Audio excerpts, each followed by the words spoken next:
And welcome in everyone to RedRaiders.com. I'm Zach Long, this is Chris DePertle, and we are discussing Texas Tech men's basketball, which frankly, I do not know how to describe at this point. Krista, they had a really bad week on the road. I think bad might be an understatement. It wasn't pretty basketball. I'm trying to think of something where I thought, that's good, that's going to be a promising sign. No. I can't come up with one. Not at this point. Oklahoma scored 32 points off 17 Red Raider turnovers in the Wednesday game. Then Saturday, it didn't get any better when West Virginia scored 33 points off 26 Red Raider turnovers. That's got to stop. Only 33 points off of 26 turnovers. That's actually a miracle. And the thing that stood out to you in that game is they could not handle pressure, whether that be emotional pressure or full court pressure. The team just looked really immature and really young. Texas Tech hasn't been able to handle any type of full court pressure at all this year. When you look back at the Iowa State game when Texas Tech was up big, Iowa State fought back. Why? They got in a full court press. Texas Tech couldn't handle it. They were making stupid passes from one side to the other. Those are not smart against a press, and they've got to wise up quickly against this competition. And this is a difficult subject we're about to go into because this basketball team, at one point, they beat the best team in the conference, and on any given night, they can look like, without a doubt, the worst team in the Big 12 Conference. What do we know about this team at this point in the season? That you can't predict them. I mean, Right. If you're going to bet on this team, it's kind of hard to do right now. But if you look at it, you said they beat Iowa State. They lose to number 11 Texas by only 9 points. They lose by 7 on the road at K-State. They were good losses, and the win was fantastic. Right. But then you look at, they lose by 32 at Kansas, 20 against TCU at home, unacceptable, 20 at Oklahoma State, 45 at Oklahoma, and 19 at West Virginia. What is going on? It's just a rough situation, and of course, Lorenzo Diase goes nuclear at West Virginia, gets kicked out of that game. We don't know what his availability is going to be. I talked to Yes, Rob we do, Carolla actually. of the Big 12. He said that there is no disciplinary action against Norton, so he will be able to play against Kansas State. Well, there we go. There's a good update right there. So at least they got him back, and hopefully he learned something from that situation.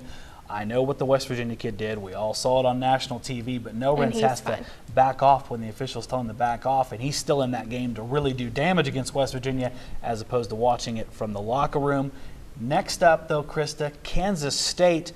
Another really good Big 12 team. They're coming off a loss to Kansas, but that's not a surprise. Absolutely. And Kansas State did start out the year struggling, but they've come together and done really well in conference play. A key to that is Kansas State is consistent offensively. They've got 3 guys, Marcus Foster, Thomas Gibson, and Nino Williams. They're the 3 top scorers, and they make up 54.8% of their total offense. When you look at the season as a whole, in 15 of their 22 games, those 3 guys have combined for at least 50% of the total offense. Texas Tech needs to account for those guys and defend them. You've got Marcus Foster, so a guard will be on him, probably Randy on Wassor. But then you look down, I like the matchup with Lorenzo Diase and Thomas Gibson. I liked it in the first game.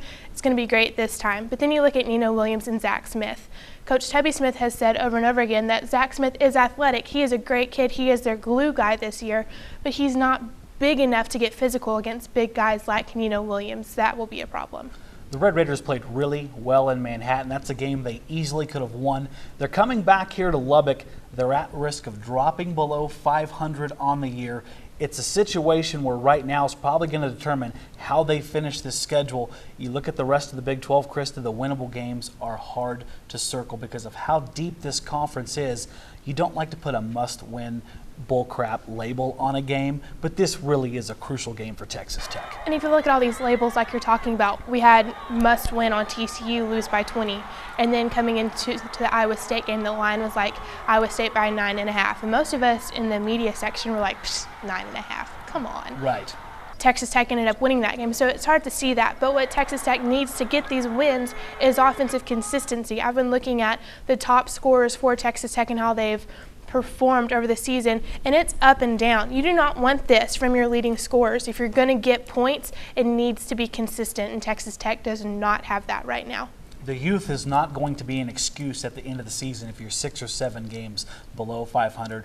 Crucial contest coming up at United Supermarkets Arena against Kansas State Wednesday night, 8 p.m. Late night tip-off, but that's okay because we got a few things to do during the day concerning kids signing pieces of paper to play football or something. It's going to be madness on We've Wednesday. mentioned something about it, but hey, After you're done watching all that, go out to United Supermarkets Arena, watch Kansas State and Texas Tech, a big game for the Red Raiders. Krista will have full coverage over at redraiders.com and LubbockOnline.com. For now, though, we're going to bid you farewell. That is Krista Pirtle. I'm Zach Long, and you're on redraiders.com.